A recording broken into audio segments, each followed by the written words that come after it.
Bueno, pues hoy estamos con Santiago Armesilla.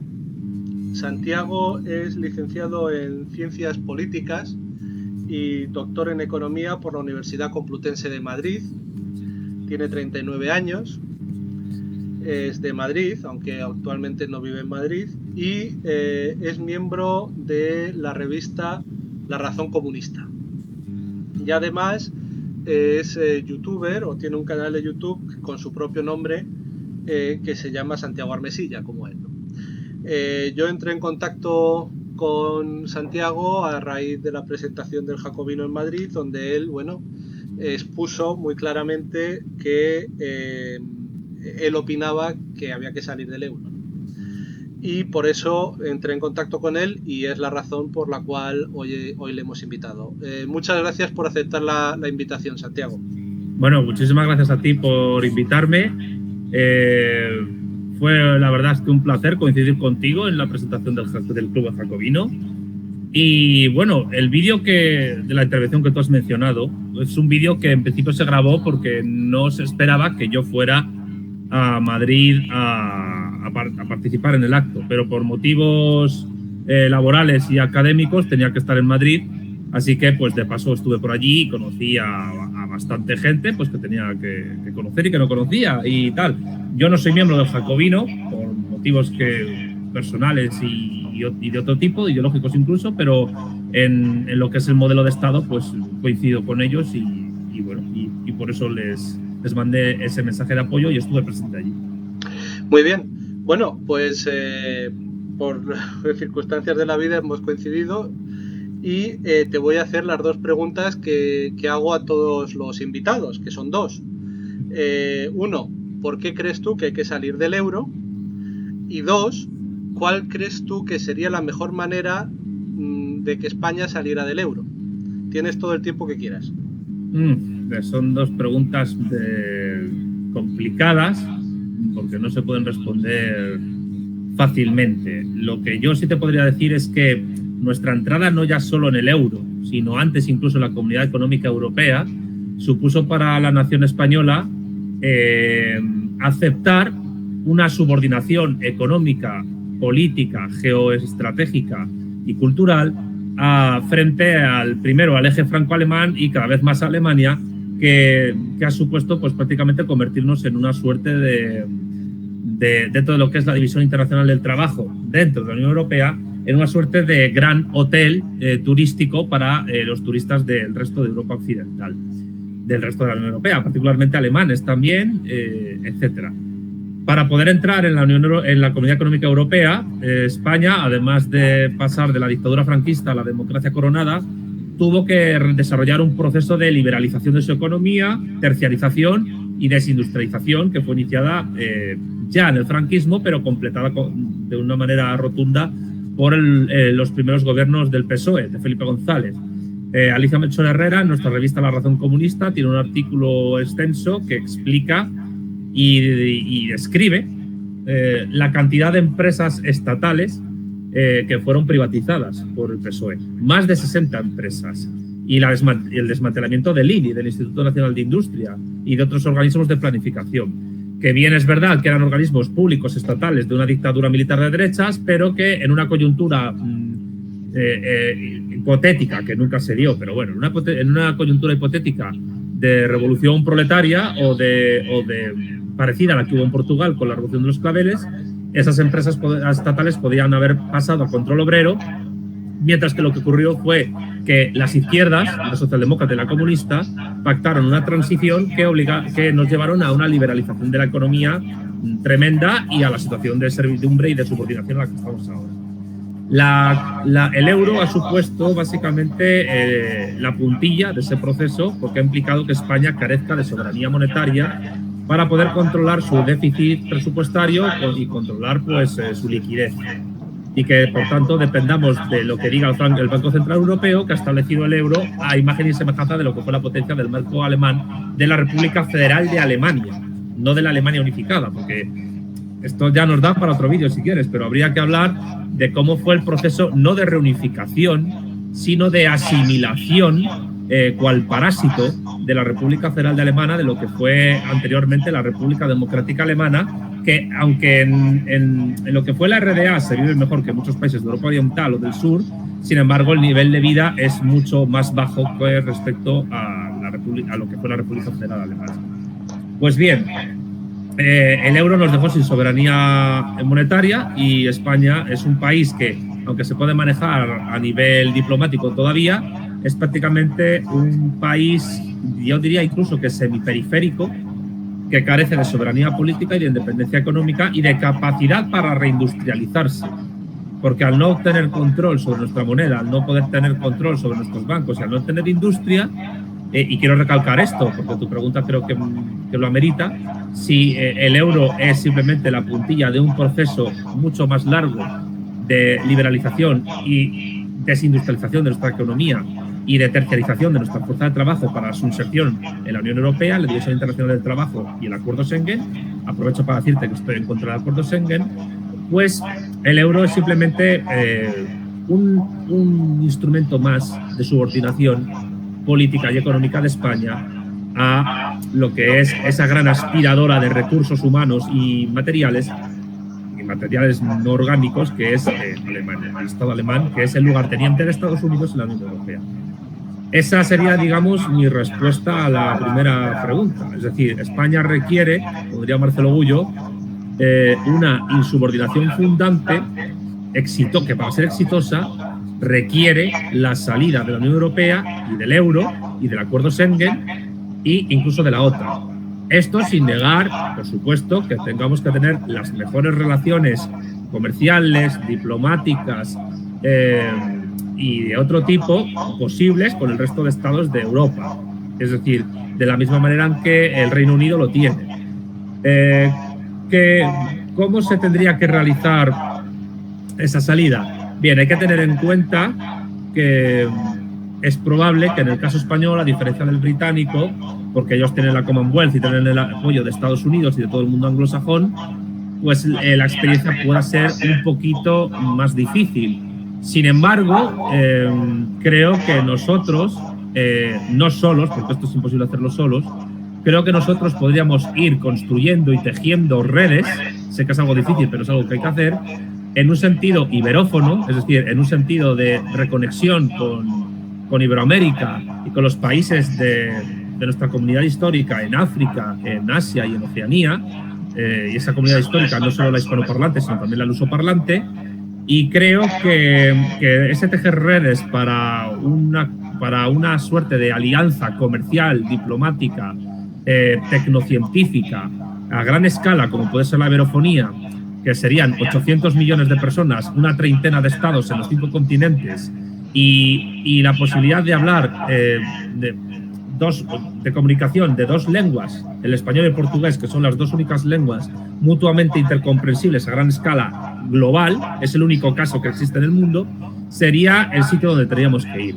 Esto, por supuesto, a mucha gente le puede escandalizar, porque dicen, es que es pasar de aliarnos con Dinamarca y con Holanda a aliarnos con la Venezuela chavista, la Cuba de castrista y países del tercer mundo africano que son unos muertos de hambre. Evidentemente, muchas cosas tendréis que cambiar en muchos países y en su economía, yo eso no lo niego, pero lo que sí puedo asegurar es que el potencial demográfico, económico, cultural de esa iberofonía, en un mundo en el cual las grandes unidades civilizatorias, geopolíticas, culturalmente cercanas, son las únicas que pueden tener algo que decir en este siglo XXI, yo creo que en el porvenir, pues sería lo adecuado. Porque la alternativa a eso es la disolución material de España, quizás no formal, pero sí material, en una suerte de Estados Unidos de Europa, que por desgracia es ideológicamente transversal a todo el espectro ideológico de los partidos políticos españoles por ahora. Así que yo creo que hay, digamos, 5 patas para contestar de la mesa, para contestar a tus 2 preguntas. Primero, es necesaria una insubordinación fundante que nos permita reindustrializarnos, tener soberanía económica y política y geopolítica, una reconexión con nuestra comunidad histórica cultural, que es la iberofonía, La necesidad de que este proceso, yo creo que es muy necesario, que se haga mediante la elevación de los trabajadores a la condición de clase nacional y que, por tanto, las empresas, tanto públicas como privadas, que se generen en España, estén bajo control obrero y así el excedente de producción, que es el plusvalor, lo controlen los trabajadores y no capitalistas. Y que también yo creo que sería fundamental apoyarnos geopolíticamente en Rusia y en la República Popular China, entrando de alguna manera en la franja y la ruta y servir de conexión entre China y América del Sur, aprovechando esa infraestructura que está haciendo China para nosotros reconectarnos con América del Sur y con África. Así que, por tanto, creo que hay que hacer lo que dijo Fidel Castro, que España recupere sus vínculos históricos con Iberoamérica y con el tercer mundo, que se han perdido porque los españoles, convencidos por la socialdemocracia del partido del PSOE, que es la sigla del Partido del Sometimiento a la Oligarquía Europea, ha hecho pues, que seamos una nación de chichinauta. Y evidentemente, por una cuestión tanto internacionalista como patriótica, tenemos que seguir un camino completamente opuesto al que hemos seguido. Porque si no, lo que nos va a ocurrir es que cada vez vamos a ser menos importantes a nivel geopolítico, menos importantes a nivel cultural, global, industrial, etcétera, y tenemos que cambiar esa cuestión. Y para finalizar, diría además que el invierno demográfico que España está sufriendo y su envejecimiento son procesos que están muy determinados por nuestra entrada en la Comunidad Económica Europea en su día y en la Unión Europea en el euro posteriormente. Porque nuestro campo, nuestra agricultura, nuestra ganadería y nuestra pesca han sido vendidas a cambio del Fondo de Cohesión para depender de subvenciones que vienen de Estrasburgo, que no nos permiten remontar ese sector primario, ni tampoco industrializarnos, ni tampoco repoblar provincias como Salamanca, que es donde vivo yo, o como Soria, o como Teruel, o como Huesca, o como Lérida, incluso, o como Jaén, o como Extremadura, que están completamente a merced de convertir nuestro espacio geográfico nacional en una suerte de desierto poblacional donde solo Barcelona y Madrid ejerzan de ciudades globales, mientras el resto del territorio está a merced de grandes empresas transnacionales. Por tanto, tus dos preguntas no tienen una única respuesta, tienen varias, pero evidentemente tiene que haber fuerzas que tengan en sus planes y programas políticos la intención de recuperar una soberanía perdida y cedida a cambio de unas migajas. O sea que, bueno, creo que la cuestión de por qué hay que salir del euro está muy clara, ¿no? También hay una cuestión que has apuntado, que es contra el acuerdo Schengen, que es una cosa que se suele olvidar, ¿no? Lo que pasa que, bueno, tal y como lo expresas, he entendido que la iberofonía, es decir, el hermanamiento con el resto de países que hablan español y portugués, es el vehículo para salir del euro. Sí, porque nosotros solos no podemos. ¿Por qué no? No tenemos músculo suficiente para hacerlo. España sola puede vadearse, no lo niego, pero nosotros necesitamos contraatacar a nivel geopolítico y con un proyecto universal tanto contra el mundo anglosajón protestante capitalista como contra la Unión Europea, es decir, contra Estados Unidos y contra el eje franco-alemán. Es decir, nuestra salida de ese proyecto requiere una geoestrategia a escala global que nosotros no podemos liderar, porque España no tiene capacidad para liderarlo, pero sí podemos ayudar a organizarlo, porque si lo que se quiere es finiquitar el modo de producción capitalista y desde él construir el socialismo, eso solo se puede hacer a escala de grandes plataformas geopolíticas. Y la primera plataforma geopolítica que se construyó a ese efecto fue la Unión de Repúblicas Socialistas Soviéticas, que cayó.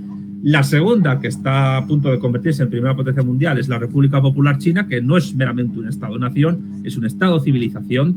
Y hay que tener en cuenta esto porque los modos de producción solo se han conformado y constituido y asentado a nivel histórico a través de grandes plataformas geopolíticas, que algunos han llamado imperios, pero es que eso es así. No se puede entender el capitalismo sin Estados Unidos y sin el Imperio Británico.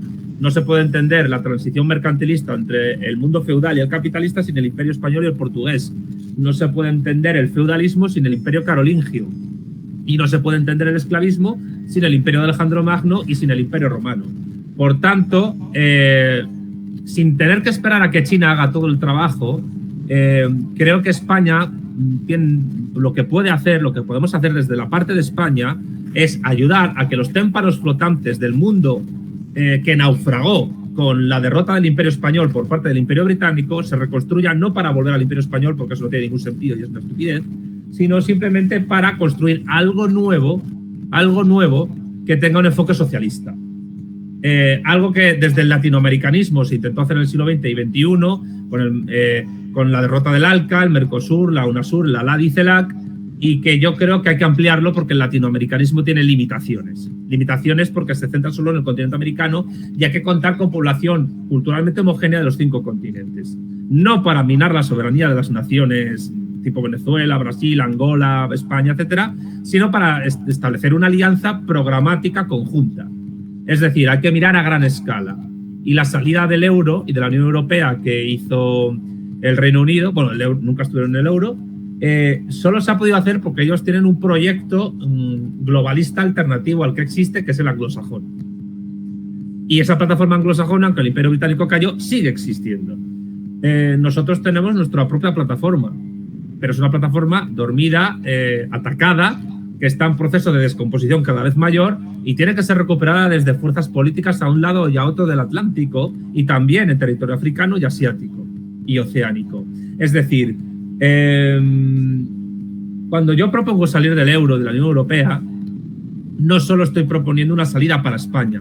Es que para mí esa salida para España solo es un episodio de una construcción mucho mayor que pueda imponer a escala universal una transición del capitalismo a otro modo de producción postcapitalista. O sea que si, por ejemplo, Portugal dice que no se va del euro con nosotros, mejor nos quedamos. No. Lo que hay que hacer es contar con Brasil y con Angola y con los PALOP y con los países africanos de lengua oficial portuguesa que tienen bastante rencor al colonialismo portugués, pero que podría servir para presionar a Portugal para hacerlo. Es decir, el problema de Portugal, más que la Unión Europea, es su histórico pacto con Inglaterra, que viene del siglo XII, que es el pacto entre 2 estados más antiguo del mundo europeo occidental. Yo creo que si se contara con las fuerzas progresistas portuguesas, se podría caminar en esta dirección que sería mucho más aprovechable. Es decir, hay que dividir, hay que aprovechar la dialéctica de clases interna de Portugal para dividir a los portugueses y separar al proletariado del campesinado portugués, a la Portugal del interior, de la burguesía atlantista anglófila del litoral. Que esa división social en Portugal existe. Y además, hay que tener en cuenta una cosa, es que esa plataforma geopolítica iberófona se está construyendo a pesar de los reproches de Portugal. Portugal está en la Organización de Estados Iberoamericanos, al igual que Brasil. La Organización de Estados Iberoamericanos ya tiene una oficina de la iberofonía y de los PALOP, que ya he mencionado. También está Timor Oriental en esa oficina. Y al mismo tiempo, y esto es importante, España este año se va a convertir, junto con ya Uruguay, Chile y Argentina, en miembro observador de la Comunidad de Países de Lengua Portuguesa. Guinea Ecuatorial, que es un país que nunca ha hablado portugués, es miembro de pleno derecho de la Comunidad de Países de Lengua Portuguesa. Es decir, la convergencia diplomática entre la plataforma iberoamericana y la Comunidad de Países de Lengua Portuguesa se está haciendo delante de nuestros ojos y no nos estamos enterando. Lo único que hay que hacer es partir de esas organizaciones supraestatales que ya existen y darles otra orientación. Evidentemente, cada nación tendrá sus ritmos, pero si España puede ir delante de Portugal, tampoco pasa nada. Eso sí, lo que hay que hacer con Portugal, a mi juicio, es lo mismo que habría que hacer con Brasil. Es decir, Brasil, que en algunas cosas es el continuador del Imperio Portugués con otro nombre, tiene una derecha política sionista, anglófila y que orbita alrededor de la burguesía de Sao Paulo, que es heredera de los bandeirantes, que eran los sátrapas que iban esquilmando pueblos originarios mientras avanzaban hacia la selva y que acabaron con las misiones guaraníes después del Tratado de Madrid, el nefasto Carlos III, nefasto para ciertas cosas. Pero mientras la izquierda, es decir, desde el Partido de los Trabajadores del Brasil, Lula, Dilma Rousseff, hasta los comunistas, son proclives a la unión con los países hispanoparlantes, incluso de establecer el español como lengua en Brasil como segunda lengua. Algo parecido habría que hacer con Portugal. Tampoco estoy hablando de imponerles que hablen español, pero sí que se podría establecer alianzas con el Partido Comunista Portugués, con los socialdemócratas portugueses y con otra gente que tampoco quiera convertir a Portugal en básicamente un establo del resto de Europa. ¿Por qué digo esto? Porque la posibilidad de que Portugal se hubiese convertido en una suerte de Cuba en plena Europa occidental, en la Revolución de los Claveles, fue abortada tanto interna como externamente por diversos poderes. Y creo que desde las fuerzas progresivas españolas se puede alentar a que ese camino que Portugal perdió se vuelva a reproducir, siempre orientando a Portugal en una iberofonía. ¿Que no quieren hacerlo? No pasa nada, hay otros países, pero tarde o temprano querrán. O sea que la salida de España del euro depende de Angola, de Timor Oriental... No he dicho eso. No he dicho eso. No he dicho que dependa de esos países. Digo que nuestra salida debe ir acompañada de una construcción geopolítica alternativa y mayor. Eso es lo que he dicho. Bueno, o sea, que tienen que querer. Hay que trabajar en ello. Ya vuelvo a decir...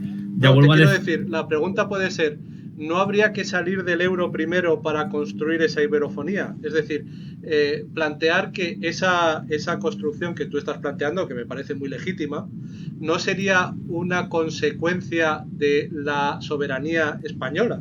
Es decir, para plantear eso, primero habría que salir del euro. O sea, no entiendo muy bien... Hay dos opciones. Se puede salir del euro y construir eso, o se puede construir eso mientras seguimos ahí dentro y en un momento dado salir. Es decir, no hay un camino unívoco para ese tipo de construcción geopolítica. O sea que primero hay que construir eso y si lo logramos, entonces salir del euro. No. Vamos a ver. Yo soy partidario de salir del euro sí o sí. Pero nosotros solos, sin ningún tipo de inserción de la nación española en otra plataforma geopolítica alternativa, nos machacan. Es decir, no somos nada y cada vez pintamos menos. Ahora mismo el avión de rescate que ha ido desde Madrid a Kabul es de los últimos en ser tolerados por Estados Unidos para rescatar gente y han ido por delante de nuestro suecos, daneses, holandeses y hasta aviones de la República Checa. Lo que te quiero decir es que si nosotros nos vamos del euro y de la Unión Europea y nos establecemos como un Estado solitario danzando en el mundo, los poderes que existen por ahí nos van a machacar. Y por tanto, si es posible construir una alternativa antes, durante y después de nuestra salida, mejor que mejor. Y esa alternativa geopolítica solo puede ser la iberofonía porque es la mayor amenaza realmente que puede tener Estados Unidos a su soberanía. Es decir, China es la gran amenaza geopolítica de Estados Unidos, pero la gran amenaza demográfica es un patio trasero levantado contra ellos. Y con la Segunda Guerra Fría que se levanta entre China y Estados Unidos, se abre una ventana de oportunidad para que ese patio trasero se levante. Y si España puede ayudar a que ese patio trasero se levante, hagámoslo. Si además con ello ganamos soberanía política e independencia económica. ¿Por qué no? Y bueno, pongamos que no lo conseguimos. Pongamos que ese pacto entre todas estas naciones y con China, te he querido entender, no se produce, pues porque no, por cualquier motivo. Y sin embargo, tú dices que pese a eso seguiríamos teniendo que salir del euro, ¿no? Vamos a ver. Yo creo, espera un momento, creo que no lo estás planteando bien. Y me explico por qué. Este tipo de conformaciones geopolíticas requieren tiempo para gestarse. Y no es una cosa que se haga en meses, aunque se esté dando esa convergencia. Es una cosa que se da en años o en décadas. Evidentemente, yo soy partidario de ayudar a construir esta plataforma geopolítica sí o sí, estemos o no en la Unión Europea y en el euro. Pero creo que tanto si estamos construyéndola como si no se llega a construir, hay que salir de ahí. Pero lo que digo es que los planes y programas a largo plazo, diplomáticos, económicos y tecnocientíficos de España tienen que tener como objetivo estratégico esa construcción. Es decir, a ver si lo voy a decir desde un punto de vista de determinación política clara. No se puede dudar en ningún momento de esa construcción. ni pensar que se va a fracasar. Tenemos que tener una mentalidad como los chinos, que tienen un plan para convertirse en superpotencia mundial a través del plan hecho en China 2025 y alcanzar un socialismo pleno cuando se cumpla el centenario de la fundación del Partido de la República Popular China. O tenemos a planes a largo plazo o no los cumplimos. Es decir, sí, ni una sola duda debemos de tener con nada que nos planteemos, nunca, jamás. Sí, pero bueno, eso es una propuesta a largo plazo, que efectivamente China tenía, ¿no? Pero China también la tenía a cortísimo plazo. Te quiero decir, China era un país que partía de una situación muchísimo peor que la nuestra, muchísimo peor que la de la mayoría de países africanos, y sin embargo logró dar pasos muy concretos a corto plazo para industrializarse. No entiendo muy bien por qué España no podría hacer eso. Es decir, ¿qué pasos a corto plazo para salir del euro planteas tú? Desde esta situación que tenemos ahora, de pertenencia al euro y la Unión Europea, ¿qué pasos habría que dar para recuperar la soberanía monetaria y política y luego plantearnos los retos a largo plazo que tú estás contando? China era un país que cuando se proclamó la República Popular en el año 1949 tenía 900 millones de habitantes. Era el país más poblado de la Tierra. En apenas 20 años y ya con la Revolución Cultural tenía armamento atómico. Es decir, China ya era soberana militarmente con Mao Zedong. Al mismo tiempo, y a pesar de ser un país tercermundista y por tal y como se conformó la ONU después de la Segunda Guerra Mundial, China ya entró, gracias a un éxito diplomático, en el Consejo de Seguridad de la ONU. China ha tenido y tiene todavía derecho de veto en el Consejo de Seguridad de la ONU y tiene derecho de veto en la Asamblea General de Naciones Unidas junto con otros 4 estados. Por tanto, la situación de China, más allá del subdesarrollo, que todavía lo tienen, y ellos se definen como país subdesarrollado, no era peor que el nuestro. Era de otro sentido. Nosotros, evidentemente, a nivel de vida tenemos mejor que el chino, tenemos mayor índice de desarrollo humano, pero somos un país pequeño, de crecimiento demográfico y que está siendo despersonalizado a nivel cultural por parte de la influencia machacona que el capitalismo anglosajón protestante nos hace. Por tanto, nuestra situación no es comparable con la de China si no se tienen en cuenta estas cuestiones históricas que permitieron a China, ya con Mao Zedong, ser un gran poder mundial, a pesar de la pobreza, un gran poder mundial. Por tanto, los pasos que habría que dar para salir de la Unión Europea, los pasos y del euro, para mí tendrían que ser muy básicos. En primer lugar, se necesitaría acabar con el europeísmo como ideología en España. Y eso requiere poder político, un poder del cual se carece, porque el europeísmo es una de las ideas dominantes dentro de las ideologías dominantes españolas. Para poder hacer eso, hay que convencer a la gente, a los españoles, de todos los agravios comparativos que estar en la Unión Europea y en el euro nos ha supuesto. Es decir, hay que hacer una lista, un albarán de todo aquello que nos ha perjudicado como país soberano estar ahí. Y eso es muy difícil de hacer mientras los medios de comunicación de masas en España estén controlados por fuerzas políticas europeístas 100% y sumisas al proyecto alemán de la Unión Europea. Pero también habría que explicarles por qué salir del euro va a mejorar la situación, ¿no? Solo si a la gente se la convence de que España tiene que insertarse en otro tipo de organización. Claro. Para convencerla habría que decirle que íbamos a estar mejor fuera del euro, ¿no? Sí, pero claro, hay que convencerla dando motivos para ello. Aparte que también hay que esperar a la ventana de oportunidad. Es decir, en el momento en que Estados Unidos deje de ser primera potencia mundial y ya no pueda ejercer como lugarteniente de la Unión Europea, y China se convierta, que ya casi lo es, en el principal socio comercial de todos los países de la Unión Europea, sin embargo, eso no va a suponer que podamos salir o que tengamos oportunidad de salir, porque Alemania querrá convertirse en un hegemón solitario dentro de la Unión Europea. Y ahí es cuando viene el problema, porque es entonces cuando la Unión Europea ya de facto sí que sería un cuarto Reich real. Por tanto, hay que tener en cuenta que España es un país sometido a Alemania, pero que Alemania al mismo tiempo es un país, de momento, que para poder ejercer su hegemonía en Europa depende de lo que Estados Unidos le deje hacer. Y lo que quiere la gran burguesía alemana es que Estados Unidos caiga para ellos superponerse. Y Alemania tratará de pactar con China y con Rusia para dejarles ser el hegemón en Europa, en la Europa occidental. ¿Y ahí qué podemos hacer nosotros? No basta solo con convencer a la gente de que estaríamos mejor. Es que se va a hacer todo lo posible por parte de los poderes europeos que queden en esta situación, no solo para convencernos de que sería mejor quedarnos, sino que incluso sería mejor disolvernos en Europa, en unos Estados Unidos de Europa organizados como euroregiones. A lo que hay que convencer a la gente es de que fuera de la Unión Europea podemos tener industria, fuera de la Unión Europea podemos repoblar España y que haya un crecimiento demográfico sostenible, fuera de la Unión Europea nuestra agricultura, nuestra ganadería, nuestra pesca, nuestra industria, incluso nuestro sector servicios podrían ser mejor controlados por la población, seríamos capaces de gestionar nuestros recursos y nuestro patrimonio a nivel provincia a provincia para poder organizar científicamente en nuestro territorio nuestra producción y distribución de bienes y servicios, y fuera de la Unión Europea podríamos controlar el déficit monetario que tengamos y tener soberanía monetaria, porque tendríamos moneda nacional. Pero la peseta no puede competir ni con el euro que quede, ni con el dólar, ni con el yuan.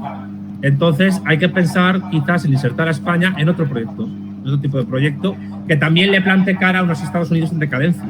Es decir, el destino de España está ligado al de Hispanoamérica y al de toda la iberofonía. Y si no entendemos eso, estamos totalmente fuera de juego geohistórico en lo que hay que hacer. Muy bien. Bueno, pues es muy interesante. Desde luego es una visión que no me esperaba.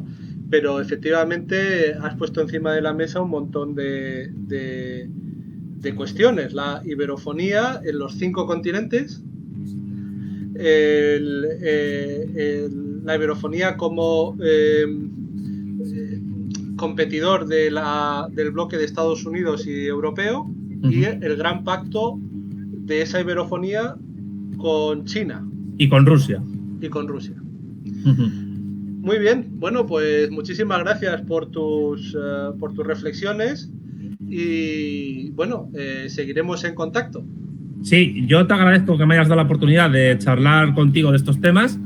No quiero dejar de señalar una cuestión. A mí siempre que me preguntan sobre cuestiones de economía, que parecen muy andar por casa, muy domésticas, nunca, jamás dejo de señalar la cuestión fundamental de la geopolítica. Por un motivo muy sencillo. En el enfoque del marxismo, la lucha de clases no se puede entender sin la lucha de estados y de imperios. Porque la lucha de clases se vuelve internacional a través de la lucha entre estados. Y son 3 momentos de una única dialéctica histórica en la cual las clases hegemonizan estados y a través de esos estados hacen planes y programas. Y cuando esos estados son capaces de organizar alrededor suyo a otros estados, esos estados son imperios.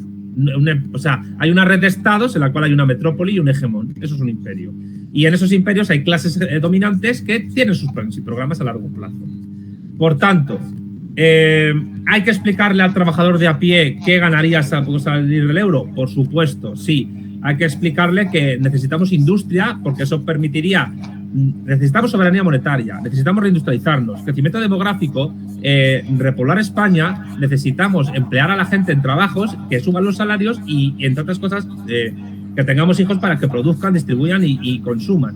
Y también es necesario, por supuesto, recuperar profesionales, trabajadores cualificados que se han tenido que ir al extranjero para poder tener un salario mejor que en España, aunque se han formado aquí, y hemos formado gratis trabajadores que trabajan en Alemania y en otros países. Y también hay que tener en cuenta que hay que defender que los españoles sean propietarios de la riqueza que se produce en España y que no sean transnacionales extranjeras las que sean propietarias nuestras. Es decir, España no tiene por qué ser una suerte de puticlub, casino u hostal de obreros ingleses que se van a hacer balconing. Los obreros ingleses que hagan la revolución en Inglaterra, yo les apoyaré, por supuesto, pero España tiene que recuperar su soberanía para elevar el nivel de vida, elevar los salarios y tener industria. Si no tenemos un Estado independiente del Banco Central Europeo, no podemos reindustrializarnos. Y sin industria no podemos ser nada en el mundo. Y casi que no somos nada. Pero esa España reindustrializada e insubordinada necesita incorporarse en un proyecto geopolítico que le plante cara a los hegemones geopolíticos y geoeconómicos de clase burguesa que durante el siglo XIX, XX y parte del XXI han conformado el mundo tal y como lo conocemos en el modo de producción capitalista. Porque España sola no tiene ni las dimensiones ni la fuerza para imponer ese cambio. Pero si estamos apoyados en China, en Rusia, que cuidado, que a lo mejor incluso podría ganar el Partido Comunista, porque después de la reforma de las pensiones hay mucho descontento en Rusia con Putin, incluso ha crecido un partido de pensionistas. No sé si lo has visto hoy, que ha salido la noticia. Pero es que, además, Estados Unidos va a perder hegemonía y su patio trasero tiene que levantarse. ¿Qué tiene que hacer España?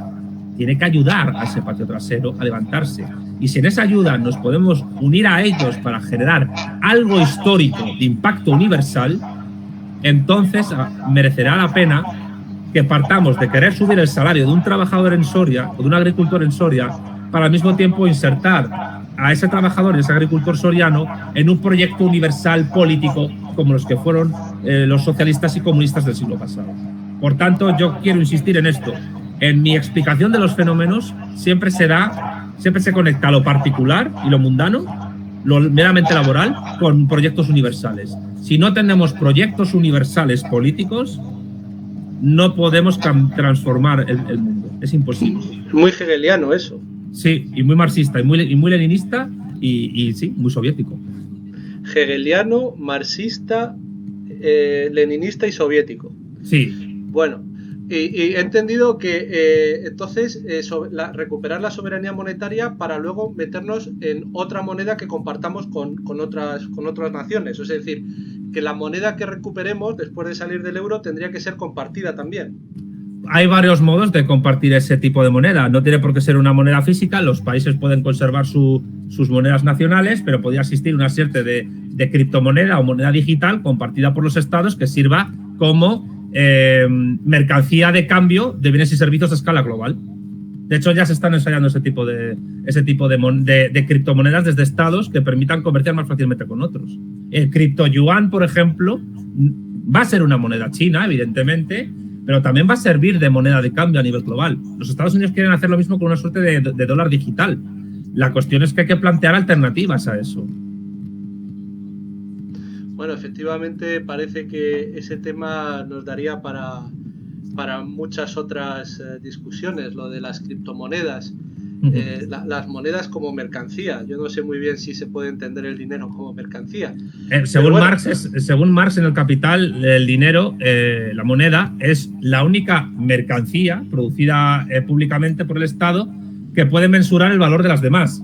Y que por eso es un tipo de mercancía muy especial. Sin embargo, también tiene su valor propio porque es producto de trabajo humano y de tiempo de trabajo socialmente necesario.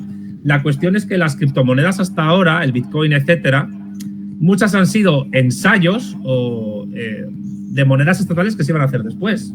Como una suerte como de proyectos, como de... ¿cómo se llama la palabra? De patentes, bueno, como supuestamente de patentes, como de pseudoproyectos, como de borradores de monedas distintas. Pero lo que está claro es que los estados están caminando a producir su propio dinero digital estatal. Si ese dinero digital sirve para intercambios internacionales, tampoco se puede desaprovechar. No es incompatible con la existencia de monedas nacionales. Yo lo único que digo es que, desde una perspectiva marxista, materialista, la transición entre modos de producción para que tengan impacto universal solo se pueden realizar desde plataformas que tengan la escala suficiente como para impactar universalmente. Y aunque España es un país maravilloso, como tal, como Estado, no tiene esa capacidad de impacto universal.